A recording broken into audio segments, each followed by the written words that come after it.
زبان مصطفیٰ علیہ الصلوۃ والسلام کی جو اہمیت ہے تمہیں کیا پتا؟ حضور صلی اللہ علیہ وآلہ وسلم کی زبان کی کتنی اہمیت ہے۔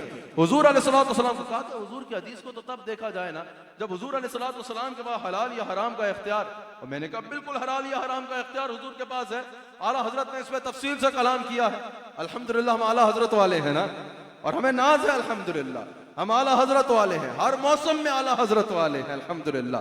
اور یہ نہیں کہ کہت الرجال ہے مسلک میں، چاہے وہ اعلیٰ حضرت امام احمد رضا خان رحمۃ اللہ علیہ ہو، چاہے وہ اعلیٰ حضرت حضرت خواجہ عبد الکریم رحمۃ اللہ علیہ ہو، چاہے وہ اعلیٰ حضرت پیر میر علی شاہ رحمۃ اللہ علیہ ہو، چاہے وہ حضرت محدث کبیر حضرت شاہ عبد الحق محدث دہلوی ہو، چاہے وہ ہمارے اکابر اہل سنت میں سے ابو منصور ماتوریدی تک بھی چلاؤ، پیچھے چلے جاتے جاؤ، جتنے اکابر ہیں الحمدللہ، ایسے آقاؤں کا بندہ ہو رضا، بول بالے میری سرکاروں۔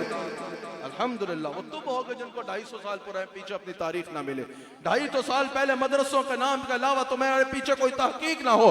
الحمدللہ یہ ہم سنی ہے، کسی صدی پہ ہاتھ رکھ کے بتاؤ، ہم بتائیں کہ ہمارے اکابر اس دور میں صرف موجود نہیں تھے بلکہ ہر دور میں جس کے بڑوں کا ڈنکا بجا الحمدللہ ان کے وارث ہم اہل سنت و جماعت ہیں۔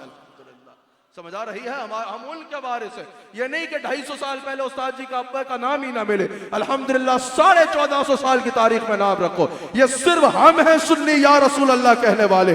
تم صدی پہ نام رکھو، تم سن پہ نام رکھو، تم دل پہ نام رکھو، ہم بتائیں گے کہ اس وقت میں ہمارے اکابر سلسلہ چشت کے کہاں تھے، سلسلہ قادریہ کے کہاں تھے، سلسلہ نقشبندیہ کے کہاں تھے۔ یہ ہم سنی ہیں یا رسول اللہ کہنے والے، جن کے عقائد کا، اکابر کا، نظریات کا، معاملات کا تسلسل ایک سال میں بھی تمہیں ٹوٹتا نظر نہیں آئے گا، 1450 سال میں جڑتا چلا نظر آئے گا۔ الحمدللہ